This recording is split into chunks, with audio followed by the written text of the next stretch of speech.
Hey, I just made my own Pokemon Platinum ROM hack. It's called Pokemon Nuzzling Platinum and it's pretty damn cool if I have to say so myself. The story has been left pretty much untouched, but many features and things have been improved. For example, in normal Pokemon Platinum, you have access to 210 different Pokemon during the main game. In Nuzzling Platinum, you have access to 470, and over 70 of those are obtainable before the first gym. And no, that is not including their evolutions, so you're bound to find something you like early on. A number of Pokemon from later generations have also been added to this game. These Pokemon have never been available in any Sinnoh game before, so this is your chance to finally use some of them. I'll leave a list of which Pokemon were added exactly in the description, however I do think it might be more fun to discover those while doing a playthrough of your own, so view at your own risk. The difficulty of the game has also been increased. Now there are ROM hacks out there that make the game very difficult, to where if you try to nuzlocke them, it'd basically be impossible unless you get very specific encounters and do a lot of planning. This game is not designed to be like that. It is a lot more difficult than a normal Pokemon game for sure, but not to where you would have to do 50 plus Nuzlocke attempts to beat it. You're just also not guaranteed to beat it like you are with most of the normal Pokemon games. The game is still balanced though. Experience and level wise you'll probably do just fine by beating the trainers, and you probably won't have to ever grind on wild Pokemon, though if you really feel like you need some more levels, you can obtain unlimited free rare candy in any Pokemart for if you choose to play with those. Besides your opponents being more difficult, you also make less money from them. So in this game, money is actually more of a resource that you need to manage, instead of being able to buy 999 Floral Stars to just stall out everything. Besides the difficulty, trainers have also been changed in general, so you're not just fighting 100 Bidoof every time. Instead, you'll be seeing a great variety of Pokemon during your playthrough, and some trainers are referencing other people you might know and love, including me. Fight me if you dare. One of my personal favorite features in this game is the fact that items are randomized, which is something I've never actually seen done before. In normal Pokemon games, when you pick up an item, it's always the same thing in every playthrough. But here, everyone's is different because you find different items every time. But in a balanced way, because this game includes many different colored items you find in the overworld. Red balls are the most common and give a randomized item out of a pool of mostly less useful items. Blue balls are better than the red ones and usually contain items of more value. Brown balls are even better items than the blue ones.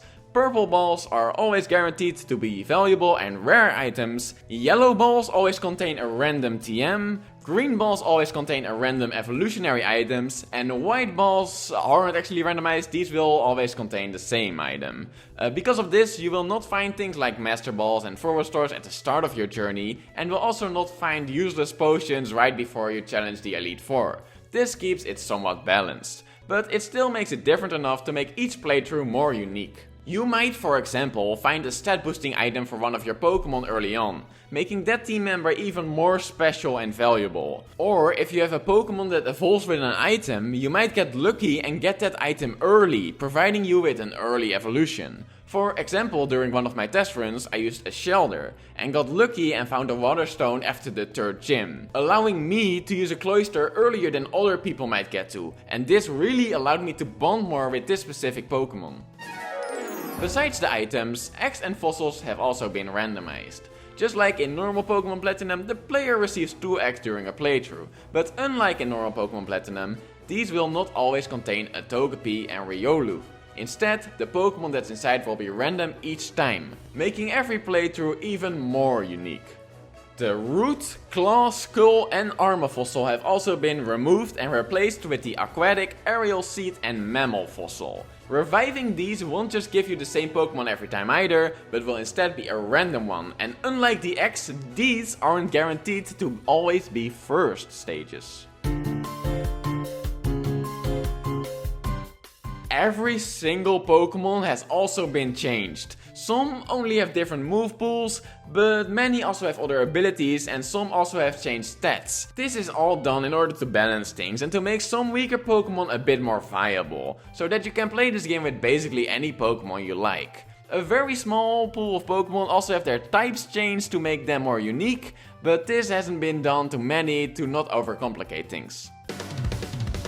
The game also includes many quality of life changes. For example, faster attack speed, faster health bars, increased shiny odds, trainers don't use healing items, natures tell what stats they affect, trade Pokemon evolve by level up or items, stone evolutions also evolve by level up for if you can find the item. Some boring plot scenes have been shortened or removed. You receive the running shoots and Pokecatch at the starting town. The HMs for cut and strength are no longer required to beat the game. A lot more Pokemon are able to learn a lot more HMs. Access to unlimited rare candy without cheats if you choose to play with them. Honey trees spawn Pokemon immediately instead of after 8 hours. And many more just awesome and cool things, so check it out if you are interested. I'll leave a link in the description to the documentation page. This is a website that I made myself that includes a lot of information, including a page on how you can play this game yourself.